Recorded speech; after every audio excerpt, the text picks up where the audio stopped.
water, earth, fire, air. This is, what were you saying? This is Yip Yip, hooray! an Avatar podcast.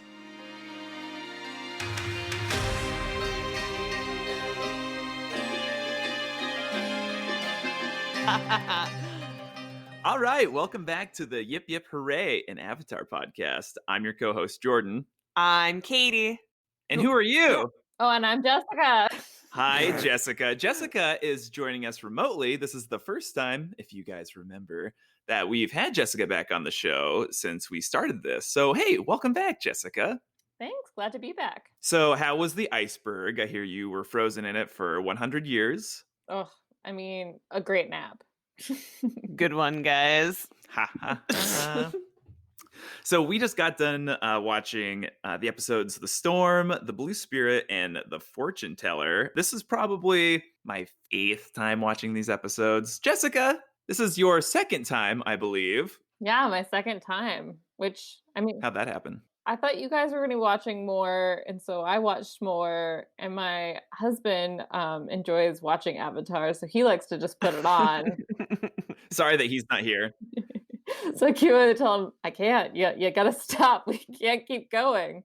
But I think I'm only, I don't know, You're only a few episodes ahead. 3 episodes ahead of this. So it's not like I have that much more knowledge, but it was interesting going back and watching it for a second time. How so?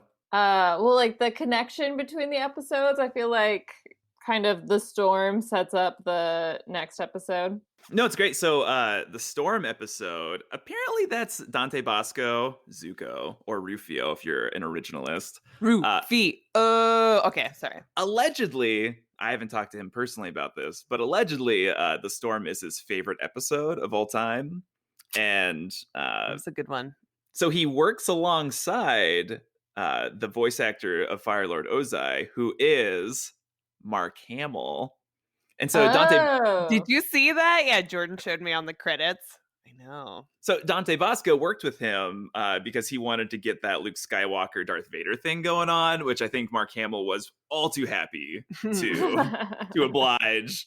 So yeah, you have this scene with Zuko, and then it's like the first episode where you finally start to like peel back the layers of Zuko into like what makes him tick. And so he's starting to show more character. He's not just this like one note kind of anti-villain on a path to capture Aang. You see that he has a motive behind what he's doing, but you also see his past, and you see that he probably like legitimately has a good heart. Like he's standing up for like his people that are being sent to be slaughtered, and then his sociopathic father decides to fight him and then horrifically scar his face. No, it's awful. Like, I hate to see that. And so, yeah, the story's really great, but it's really, it's too much for me. But yeah, you see why Zuko's so intense. Well, I mean, there's the whole parallel, right, between, it's like a father-son story for Aang's story, too. Don't you dare say Aang! You know, I feel like by now you should know his name, Jessica. Especially because you just watched that episode for the 2nd time. We're going to give you one more opportunity. Aang. I think I said Aang.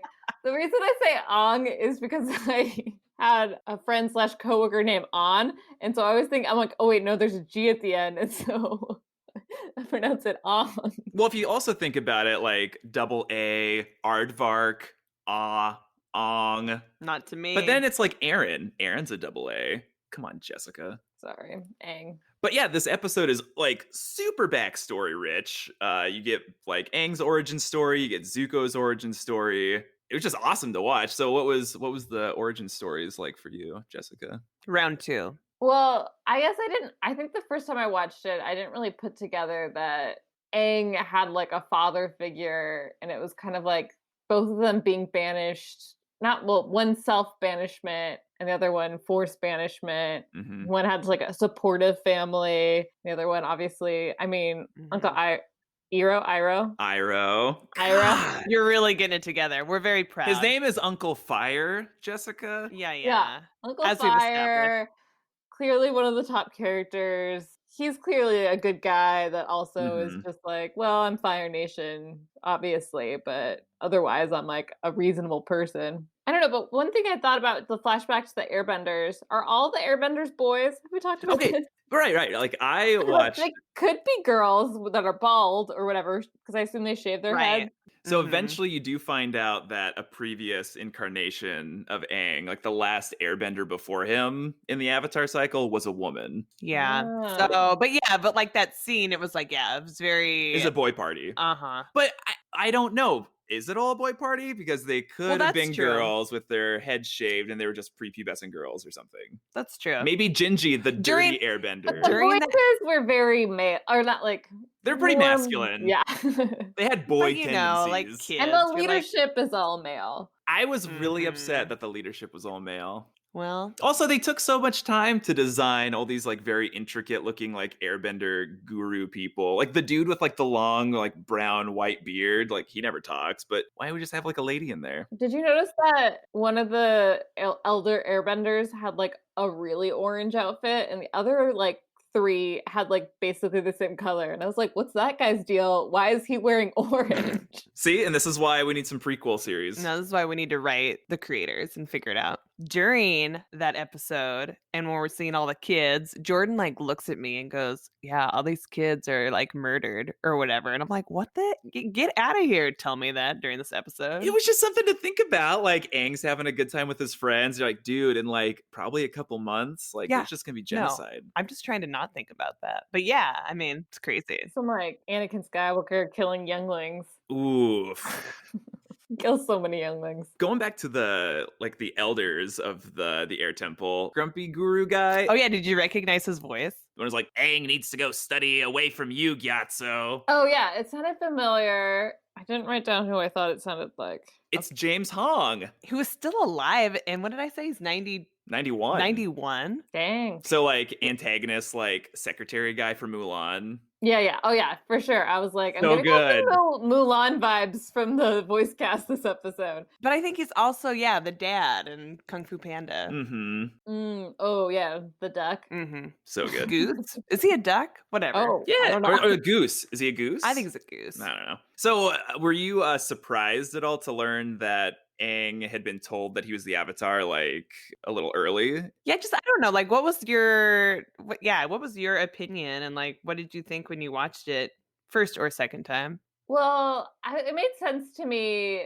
that the reason he was in the iceberg was that he ran away because it was like too much responsibility. Like when seeing it, I'm like, oh yeah, this all adds up to me. That, and it was sad when the other kids start treating him differently Mm-hmm. for being the Avatar, but it also seemed like it was kind of obvious. Oh, but I just want to go back to when he's told he's the Avatar, and they're like, look at these 3 toys. And they're like, of the thousands of toys we showed you. And I was like, where are all these Airbender toys? 1,000 toys? That's a lot of toys. But that comes from real life, like how they it's how they picked the Dalai Lama, right? But it's also I read it was like the Tibetan like Tulku Lama is also I don't know if it was Ah. like a different person. See, I think but- a lot of the stuff that they do in the show, they pull from real so like real when things. So like when the current Dalai Lama dies, like they will like find these kids that they believe that could possibly be the next Dalai Lama, and they'll present him with all of the toys that are objects that are said to be the Dalai Lamas, and they'll pick them like Does randomly. the Dalai Lama have to be a man, I don't know. We could ask somebody, not me. just like the Pope? Okay, Yeah. I question. just 1,000 seemed like too many to pick from. And it would take so much time, you know. Yeah, who's monitoring? And Wait, they- like, did they touch that? Wait a minute. They picked it up. They put it down. But you know, like when Roku died, like they probably would have had to send out like a letter, and they were like, oh, like who was born between like this time and this time? Is it an immediate thing, like an immediate reincarnation? Or you're like, oh, he died, September 5th. Who was born September 5th? Okay, show all these kids the toys. See? You're the Avatar. More questions. I mean, would you want to be the Avatar? I don't think I would. I think Aang, his reaction when he was told he was the Avatar, I got the vibe that he already had a suspicion that he was. Right. He just didn't want it confirmed. Also, he was like so much farther advanced than the other kids. Like he already had his like airbender tattoos, which means he had already mastered that element. And none of the other kids had them, even like the tall gangly kid. So he was already Right. And they were saying we knew for a long time. We just like we're waiting to tell you, but now like, did he get like preferential treatment then? yeah. I Did don't they know. tell him how early they said normally we'd wait till you're 16. Mm-hmm. And so Aang's 12, so he got Okay, told 4 12. years Okay. early. Yeah, Yeah. not I guess he's stoked. 112 now. Yeah, I Yeah. know. I don't know. It was really interesting for me to watch this episode, and I was just thinking about just that there's so much guilt associated with both of them With with Aang and Zuko. yes, because there's just so much pressure to succeed. I don't know. I had to Like, get they have like a lot to relate to each other. Yeah, no, mhm. that episode lays the groundwork to showing that they are built to like kind of mirror each other and parallel each other. Even their names, like you have Aang with an A, Zuko with a Z, like they're opposite ends of a Mhm. spectrum. They're obviously meant to parallel each other. So it's really interesting. Right. Well, and it's pressure to succeed and to fill their destinies, of like different expectations. So with that, like fulfilling their destinies, it was an interesting moment where it's Iroh talks about how Aang gives Zuko hope, but Aang also is presented as a like a personification of hope to the rest of the world. And so it's interesting that Aang can act as this beacon of hope for the good guys and the bad guys. Mhm. Beacon of hope to save the world, beacon of hope to conquer the world. That's right. That's why he's the what? The It's the come on, bridge between the worlds. bridge makes it all happen. Hmm. Also, when Sokka's like on the ship and it's like, I'm too young to die, and then the old guy's like, I'm I not, but I still don't want to, or whatever. Yeah. Oh man, that old man also had a familiar voice. Is he someone famous? He sounded familiar. I didn't look into it. I don't He know, sounds grumpy old like guy. what's the name of the actor that does the voice of the guy in Up?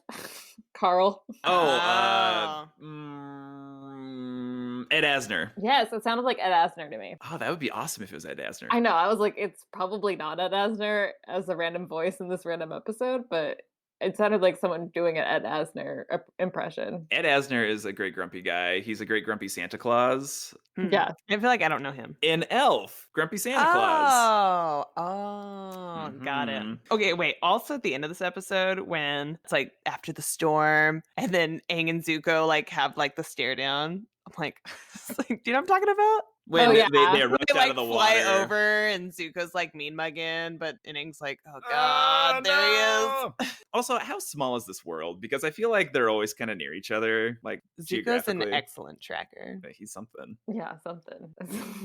I really appreciate Aang as a character and a main character in this episode because you see him able to emote and show emotion and kind of accept those emotions, and then he can either apologize for them or just feel them. Like he's not these old archetypes for a main character where he just has to either show no emotion or just like blame others for how he's feeling. Like he's able to be like, oh, I feel guilty, I'm ashamed, and so eventually through the episode you watch him work through those feelings and accept his destiny is the Avatar, and to not look back and to really start to move on with his life and move past this like trauma that he has. And I think that's really really great writing in that and character development for Aang. Yeah, and to be able to confide in Katara, is really because he didn't want to share it first and is able to deal with that healthy, which is Yeah. which is encouraging. I liked at the end that Katara was like, well, I guess you won't be having that dream anymore. That's right. Say You're goodbye to like, those okay, nightmares. Katara, like, you can't solve everything that easily. Everything's better. But it She's looks that like good. she had him like confront his fear by like addressing, like verbalizing basically what was happening. So is there anything else between Aang and Zuko to take away from the storm, from their origin stories? Just that what is there to take away? That they're both being pulled together, I guess.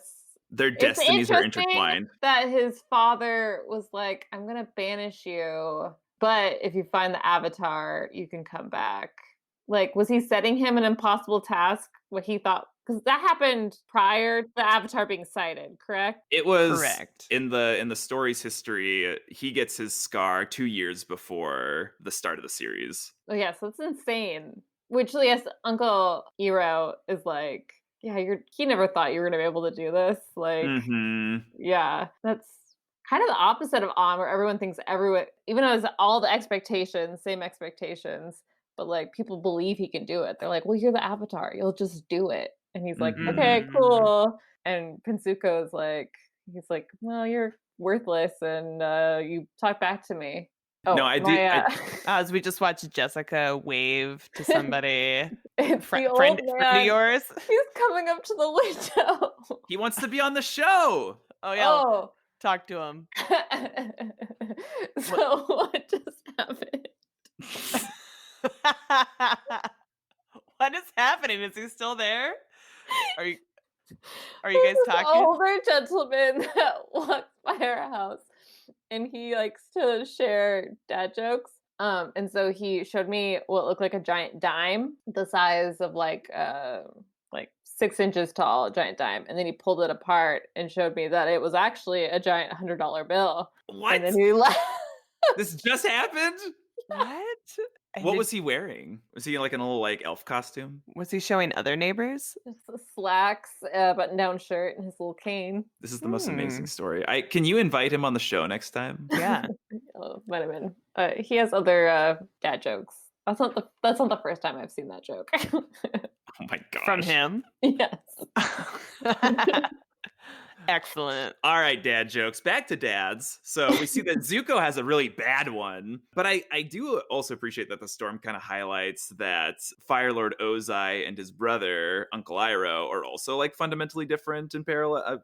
They are on like this different trajectory. Like Fire Lord Ozai is kind of showing Zuko malice and Iroh showing him unconditional love. Mm-hmm. Right. Now there's totally different ways of how they're dealing with Zuko. And I don't know, it's really an interesting, like you just get a different look at that, at his environment. And even when you think about when they go and like the first time they're in the Fire Nation, and there was the one When they go to like the fire sages. Mm-hmm. And the one fire sage, Mm-hmm. helps them out. And the other ones are like, oh no, it's the Avatar, let's get him. And just kind of showing that not everyone in the Fire Nation is bad. You know what I mean?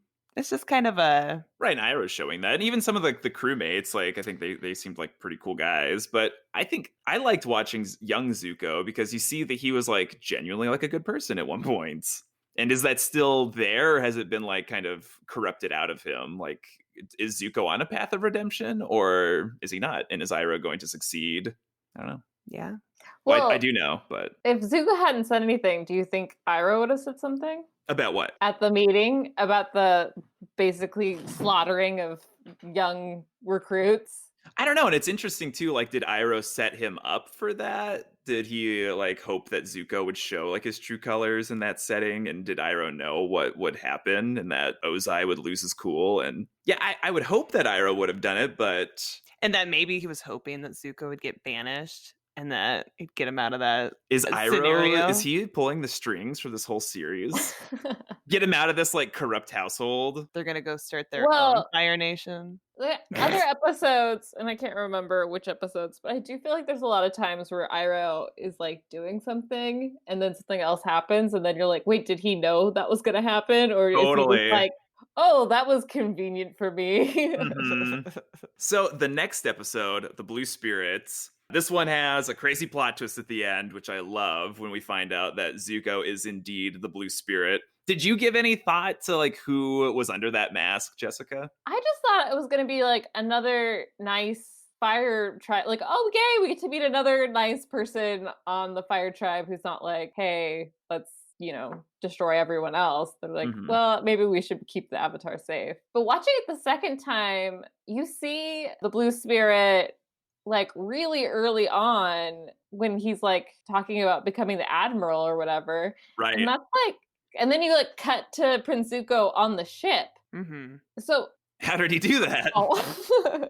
Well, maybe that place was like... Did you see how smooth he was? Are you kidding? Yeah. When he has that mask on, he is smooth, got it all figured out. He wasn't firebending at all, right? I don't think so. No, because he would have given away his identity. And he threw the bucket of water at the other firebenders. It was great. Okay, no, Zuko has so many skills. Like, he showed that he's like just a complete badass in this episode. Like, how clever he is when he gets into scraps. Like, as the Blue Spirit, like he's working with chains to like take down all the other guards, and he's like baiting them in with like the helmet from the other firebenders, and then the bucket of water was awesome, and clearly has some very good upper body strength to like hold himself onto ceilings. Yeah. Oh yeah, it was like crazy. Like no, he's insane. Indomitable will. So he's there. Again, back to how was he able to be there so early? Because that's like before they even the guy becomes admiral and is like Avatar's now our number one priority. So how Mhm. does he even know to go spy on him in the first place? I mean, could it have happened like several days before? Like, I don't know. And then he's just like conveniently like trying to track like Zhao and spy on him. I mean, I do feel like there is this open line of communication, and I don't know, maybe Iroh knew something, and yeah, I mean, I just feel like everyone knows what everybody's doing, And we all you know know? Zuko is conveniently anywhere he wants to be. Well, I thought that too, but then last episode, the crew didn't even know that Zuko was banished. They were just like, "Oh, we just thought he got into a training accident, and that's why his eyes all red like that." I was And like, I was "How like, did there not gossip about like this whole thing about father and son in battle?" I feel like everyone would know. don't you remember? Oh, don't you remember seeing Zuko before he had the scar? Where'd God. you get that scar, Zuko? It's Mhm. probably a touchy subject. Probably. So this episode, fun fact, was originally designed to be a potential series finale because Nickelodeon only ordered 13 episodes originally before they picked it up for a full season. So this is episode 13. Wow. So Brian and Mike, the co-creators, were like, oh, what can we do to like put all these forces against each other? And so they thought Zhao was a really great foil to Zuko to motivate Zuko to go and rescue Aang for ultimately his own will, but he does do it. Almost kills him, but not really. I don't Oh think my he would have. gosh. But yeah, it was great. And it was like this crazy thought where it's like, yeah, if you kill me, right? It's like he gets reborn and then they have to start the search all over again. And I was gonna say Zuko's in the same boat as the admiral. Like if he would have killed him, then his whole journey starts over again. Would have been worse. I don't Right. think. Yeah, obviously he wouldn't have done it. He's Mhm. calling the bluff.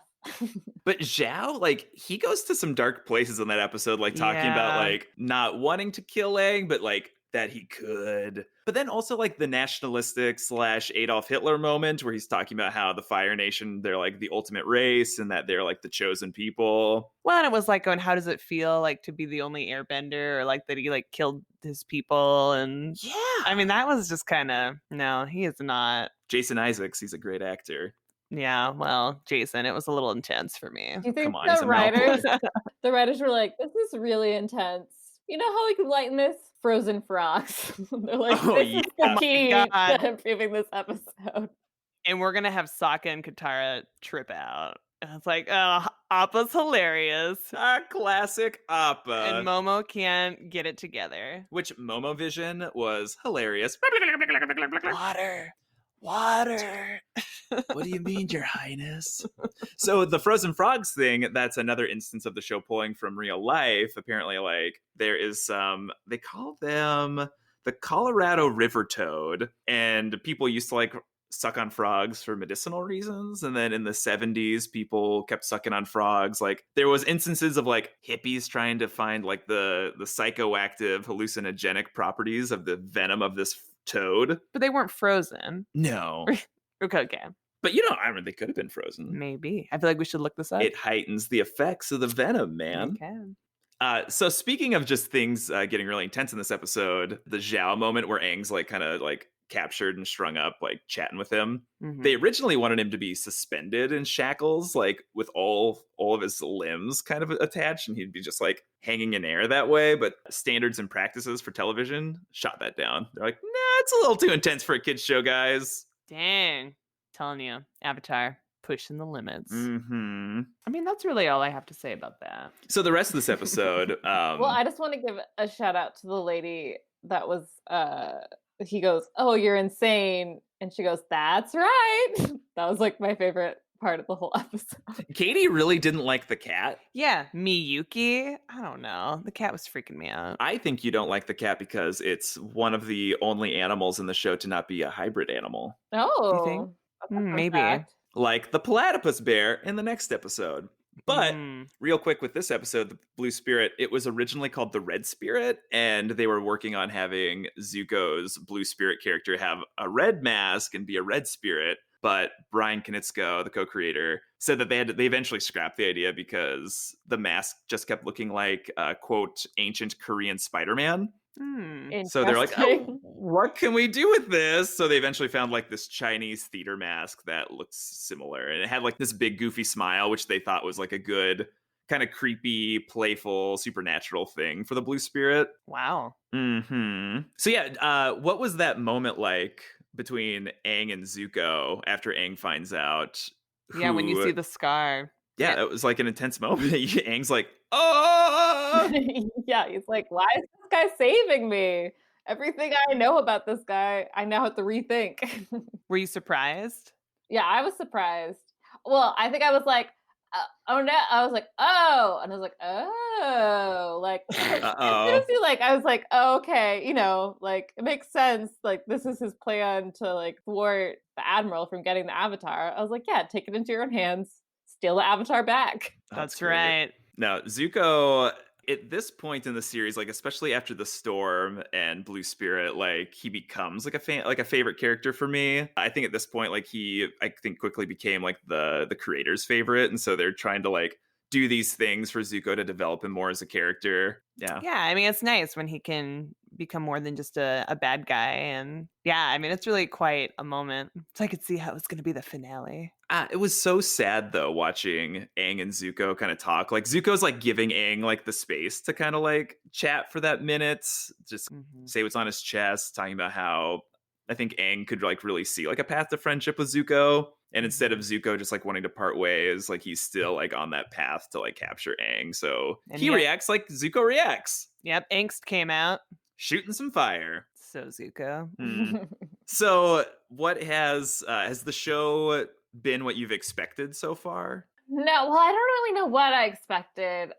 I think, yeah, there's definitely like more intense themes than I thought. I mean, obviously the parts with like the insane lady given frozen frogs and like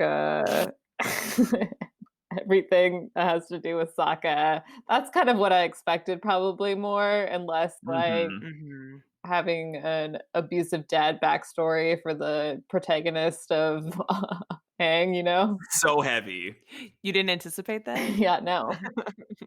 So with the storm episode, I think a lot of people kind of point to that as like the moment where the show shifts in its tone and kind of balances that drama, that heaviness with the comedy, kind of painting this like broader epic story because you kind of dive deeper into like the backstories and motivation and also tragedy. But also, I don't remember watching this. Like I never watched this when it was like originally airing because as I addressed, I was being really cool watching Lost. So I didn't give it a chance until the season 1 finale. And so I didn't jump into the show until I watched like a rerun over the summer of like the season 1 Oh. finale, kind of leading up to the season 2 premiere. And I was like, what have I been missing? Because like the season 1 finale like wrecked me. I was like, what is this show? And then I remember that summer because we just got DVR. I'd go back and like try to record the episodes when they were coming on. So I kind of watched it out of order. So it wasn't until I owned like the whole series I was finally able to kind of watch it in its sequential order, I guess. Wow. Yeah. So the last episode we had was The Fortuneteller, which it goes back to those kind of like fillery episodes. The thing that redeems this episode for me is that it is gorgeous. Like JM animation, I Jordan's all about the animation studios where it's like, blah blah blah did this. yeah, no. I was not happy with Dr. Movie, which was the animation crew behind Blue Spirit episode. They do a good job, but there's like this facial tick that they must have been told to do. Like, did you notice in the Blue Spirit there's got to be like 20, 25 like eyebrow twitches in that episode? Yeah, they're like really twitching out. It was bugging me so much. Like Aang gets like these bug eyes and his like eyebrows twitching. Zhao's eyebrow twitch. I think everyone's eyebrow twitched except for Zuko's, who only has one. Well, that's right, and it can't twitch. So So the Fortune Teller, beautiful episode animated by JM Animation. Such a pretty episode, and especially toward the end. There was like the soot and ash like going on, and like how they did the magma. Like it just looked really cinematic, almost Studio Ghibli, Studio Jiburi, however you pronounce it, however you prefer. wow. Gorgeous. It was a gorgeous episode. Didn't care for what happened in it though. Okay, but Aang made a necklace for Katara. His From name is Ong. whatever from fishing line. That's nice. That is nice. Yeah, he's And gonna pursue jewelry business in addition to being the Avatar because he won't let Sokka get him down. He Yeah. can do multiple careers at the same time. and the platypus bear lays an egg. Oh yeah, after being scared by Appa, That was a moment. which Sokka That was the moment. wastes the egg. I know.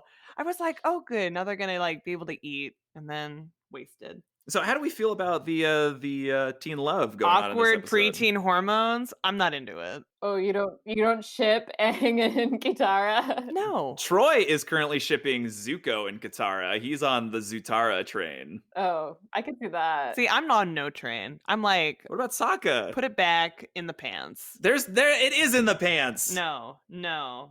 I'm like, I'm uncomfortable. I'm like, they're like my little kids, and they just need to like just go on the little opera ride and chill out. But I love that it's that idea, like totally like preteen crushes when you're like told the idea of a person. You're like, oh yeah, I will make you fit this mold because I think this is what other people expect me to be with. So let's fall in love. Yeah. It was, it's just like when you do the little paper. What's that called?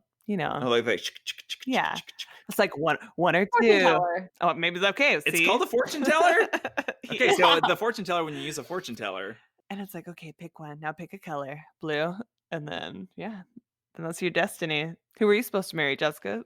I don't know. Probably. I always did the apple where you twist the end of the stem of the apple and you would say letters, and then the letter that the apple stem popped off, that would be the letter of your husband. Did you ever do that? What? No, you never taught me this. This must have Yeah. been a city thing. There's a lot of A's and B's. Pop right out. You probably made it to G. Jessica's just going really slow, like I got a few more letters to go. Oh, okay. This better be based off a real fortune teller, like the bone fortune telling. It is. Nuh-uh. It's based off of a ancient Chinese. It was called like osteomancy, however you pronounce that. Yeah, it's you throw in the bonfire. It was really popular Wow. in ancient China. Was or still is. Well, I imagine Oh, I was just gonna say, I enjoyed that Aang's bone just explodes, and she's like, "Oh my god, all this crazy stuff's gonna happen to you," and he's like, "Yeah, I know. Like everyone knows." that was such a hilarious comedic beat. Loved it. That was so funny. Also, how do we feel about the weird love triangle? Do you feel bad for Mang. Mhm. Well, I don't feel bad for her. I enjoyed her. I think at the end of the episode, she got over it. It was like a passing thing, and she was like on to bigger and better things. Ong to bigger and better things. Good Yeah, one. Aang. Stop. You're gonna mess She her will up. find her big-eared boy. I Yeah. thought she said her name was May, and then it wasn't until she said rhymes with Aang that I was like, oh, there's a G in her name. She had that gap tooth. You couldn't quite hear her. So, fun fact about her voice actress, her stage name is Jessie Flower, voices Mang. The creators really liked her and thought she did a really good job as a voice actress, so brought her on to be a main character in season 2. Not as Mang though, as a different character. Oh my god. But what if they did bring back Mang as a main character? She's like, hey guys, Katara. Completes Team Avatar. She's like, teach me your hair secrets. Gets with Zuko. End of the episode quote from, wow, what's her name? Katara. No. Aunt Wu? I was going to say Mother Wu. Okay. Mother Wu. Aunt Moo. Wow. Aunt Wu is, you have the power to shape your own destiny. Wasn't that nice? Yeah, it Unless was. I'm gonna answer it. Unless you're the Avatar and you're pretty much on a predetermined path. No, he has the power still. He can go back to the ice. Yeah, just wait out another 100 years. Mm-hmm. Well, anything else about Fortune Teller? Well, I mean, I feel like we skipped the whole point of the episode. Oh, well, yeah, volcano, the people. Well, you should trust science and reason. Faith for science. There was a lot of My that. quote was, what? Don't listen to the science and reason lover. I mean, even though the show was made 15 years ago, it's still, there's a lot still relevant, isn't it? I just think it was a funny choice for Sokka to be the one that has reason, because I feel like normally he's the one who doesn't have reason. And so they're like, oh, we'll just make Sokka the one who's trying to be reasonable for once, and no one will believe him. No, I think it tracks with Sokka. He, in the first episode, he's like, all this magic and Yeah. He's like the idea guy. He's got this analytical mind. But yeah, he's also kind of doopy and crazy. And he's got some character growth, Jessica. Speaking of character growth, who had the best character growth over these 3 episodes? Well, I think clearly it was Aang. He was the only one that anything really happened to in these 3 episodes. I think Zuko had some character growth too, probably second to Aang, just with like the fact that That's he true. rescued Yeah. Aang. The Storm episode is the first one where I really start to fall behind Aang as a main character and not kind of just the person along for the ride that we should be rooting as a main character by default. I would say the crew. I think the crew had a lot of I hope you growth. mean like The crew did grow a lot. Yeah, Zuko's ship crew. some kumbaya moments You were know, they were happening. like, "Oh God, maybe he's had a really shitty life. Let's throw him a bone." And Zuko did miss music night though, I know it sounded kind of fun. and I feel like that would have been a good bonding moment for everybody. Hmm. What instrument would Zuko play? Clarinet. Well, you're just saying that because you play clarinet. I was gonna say the crew, like they kind of have a good time on that boat. Separate from like Zuko being like a moody teenager, but like they're always having like music night or they're like playing games. Iroh's going shopping. Yeah, Uncle Iroh is like really like activity coordinator on that boat. Yeah, it's a party boat. The crew's not really doing much. Like, I think they're probably intentionally not working very hard, kind of doing their own thing. Well, they must be doing something because they keep finding or following our little friends. Was the crew also banished? No, I think they're part of the crew. Well, I don't know. Could they have been banished though? Like, get these No. guys out of here. Well, because Iroh wasn't banished. Well, that's true. Well, they clearly didn't know what they were setting themselves up for. Right. Because they didn't know that the guy was banished. So they're just like, oh, guess we're just going to go look for the avatar that hasn't been seen in 100 years for some reason. Probably because Uncle Iroh was there. They were like, well, he's a cool general. It'll be fine. Which maybe they were assigned to it. You know what I mean? Like they had to go, or it's like this is your tour. Yeah, like they drew the short straw. Mm-hmm. All right, so Katie has compiled some things to put us in the mindset of what was going on in the world in 2005 when the show premiered. Okay.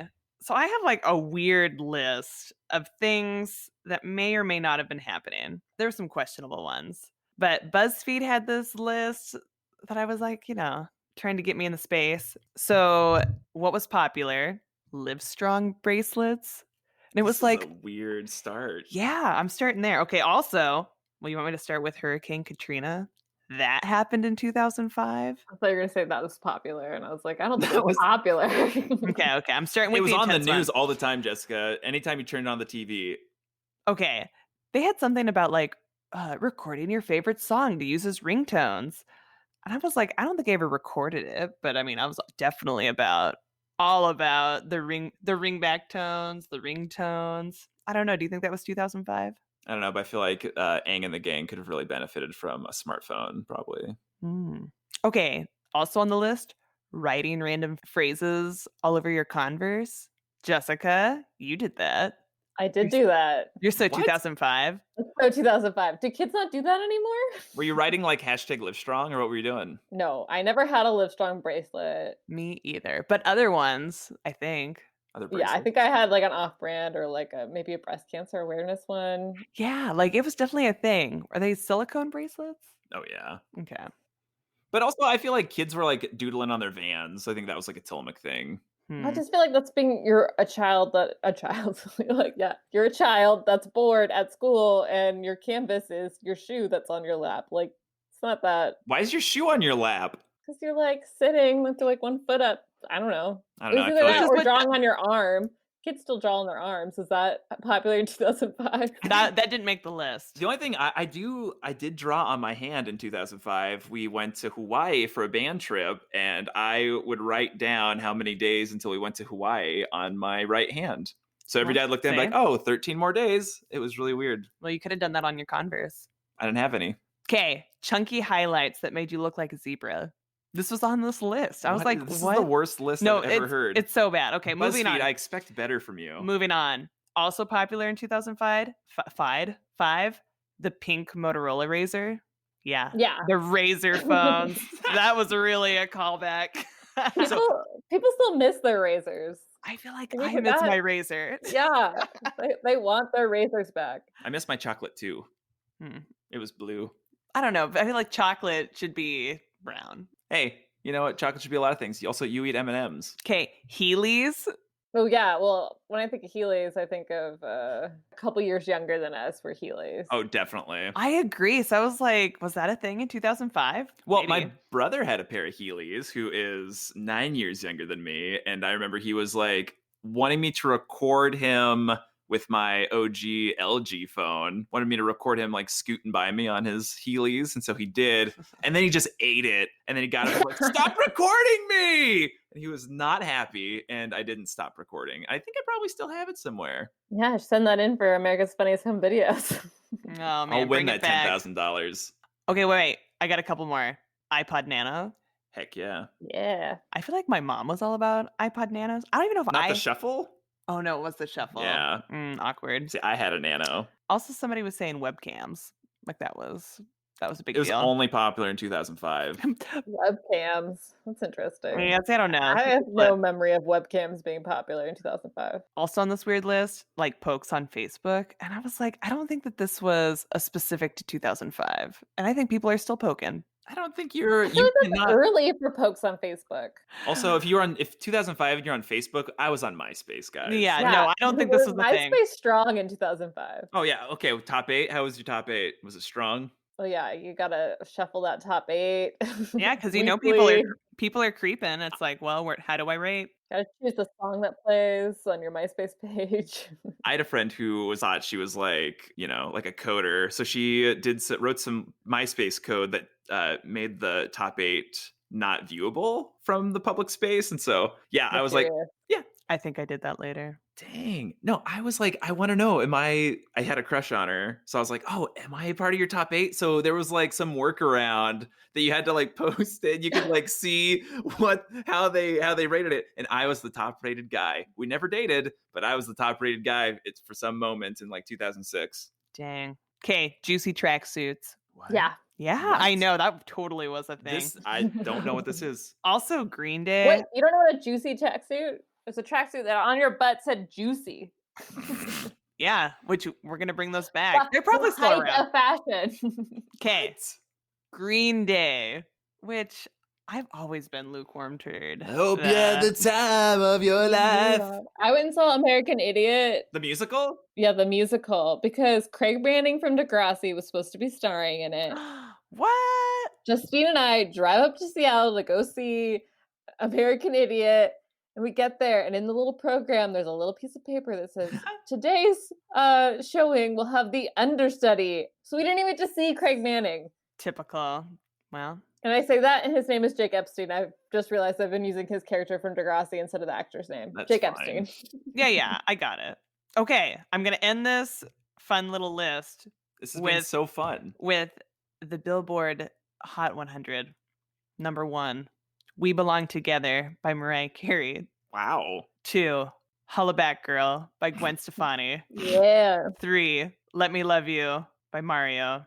Which Katie definitely played for me earlier. Yeah, because I was like, do you even know the song? Okay, I was like 14 and a half writing 13 Days Until Hawaii on my hand. I wasn't listening to like the popular music. That wasn't Mario's most famous song, though, right? No. What's But the it Mario was- song that everyone knows? Didn't happen in 2005. It doesn't matter. You're talking about, well, our favorite Mario song, Just a Friend. Oh, right. Yes, of course. That's the one I was trying to think of. Come Say on. I'm just a friend. Which is a cover of Biz Markie. Mm-hmm. Okay, top 4. Here we go. So the fourth one is Since You've Been Gone by Kelly Clarkson. Wow. Since You've Been Gone! Yeah. Wow, that was Okay. beautiful. Yeah, so Thanks. welcome back to 2005. Get them Razor phones. Or a chocolate too, guys. Mm, Everyone loves chocolate. okay, well, now that we're in the zone, I feel like we should have started with that.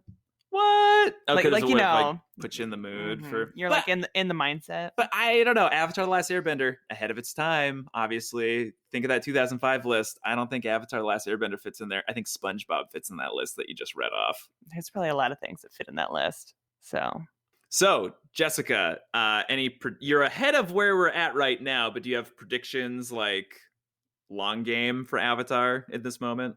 Long game for Avatar. Like, we've already set up that Aang has to learn how to bend all the elements, and he's still trying to get to that water bending phase. Dude. Mm-hmm. So, will he get more tattoos when he earns waterbending? Because waterbenders don't have tattoos. I don't know. So We haven't seen a naked waterbender yet, That's true. or a So master. that's true. So I predict eventually we see a naked waterbender. Hey, there's nudity in this show. Just look at Uncle Iroh in those one episodes when he's like in the tub. Oh yeah, at the hot springs. Awesome episode. But yeah, I mean, I guess I predict that Zuko kind of sees the light and starts doing his own quest separate from his father. That'd be Like nice. he eventually he doesn't want to he's going to give up on trying to like impress his dad and realize that that's just like a fool's errand and it's not worth his time. So do you think that means giving up on pursuing Aang? I don't think that necessarily. I don't know what it means, but I think he's going to try to improve Fire Nation and have it be less. And maybe he'll realize that he doesn't need to get rid of Aang or control Aang to do that. But I think that probably take a little. I think he'll realize that his dad's no good before he realizes that he probably should be friends with Aang. Do you think Iroh will expressly intervene at any point?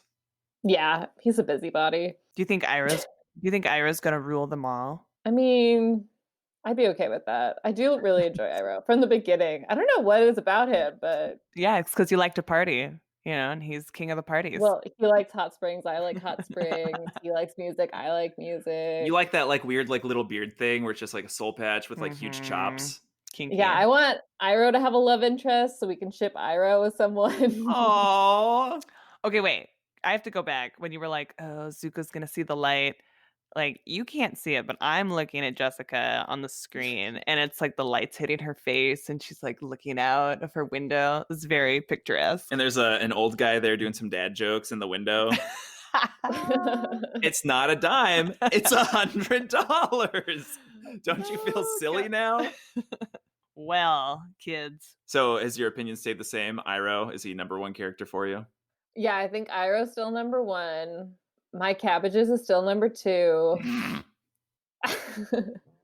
I love that happens in 2 episodes, right? Has that already happened? The second My Cabbages? Oh yeah, so good.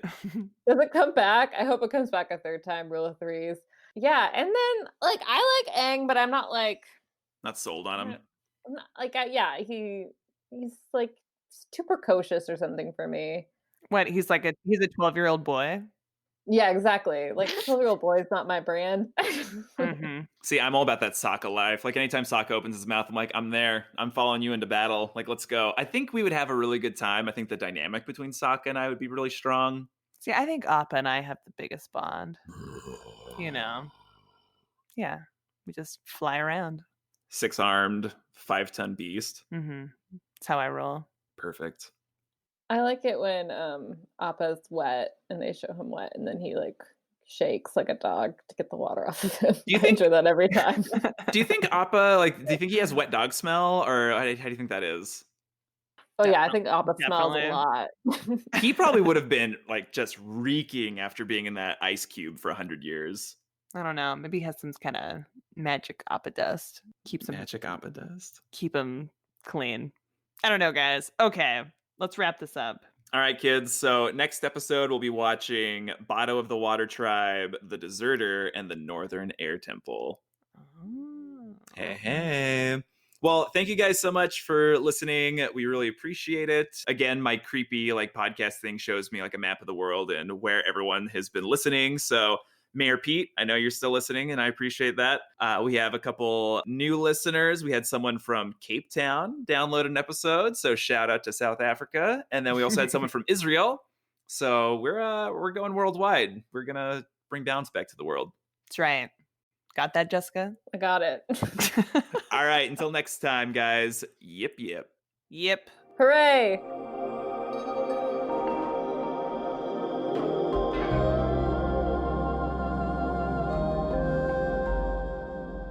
So just wanted to check in on here and ask you. Yeah. What did you think about whatever those are called? What did you think about the storm and the Blue Spirit, Troy? Mm-hmm. I'm curious how you're feeling about Zuko and everything. Well, the storm really just taught me that Aang and Zuko are not that much different at their core. I mean, they both have heart, just for different reasons. It was nice for the mystery of how and why Aang disappeared for 100 years, how that finally came full circle. Were you surprised? Yes and no.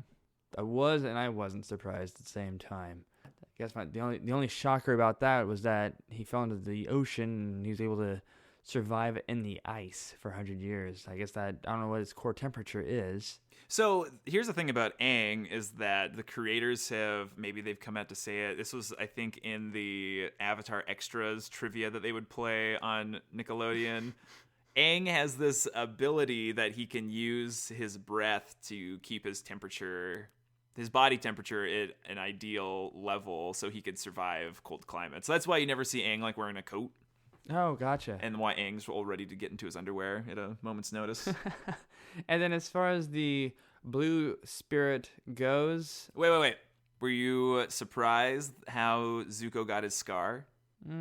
That his father burned... Do you remember? Yeah, I do. His father burned his face! And so I decided that, like once again, Star Wars parallel, that Zuko kind of follows in the footsteps of Luke Skywalker. I mean...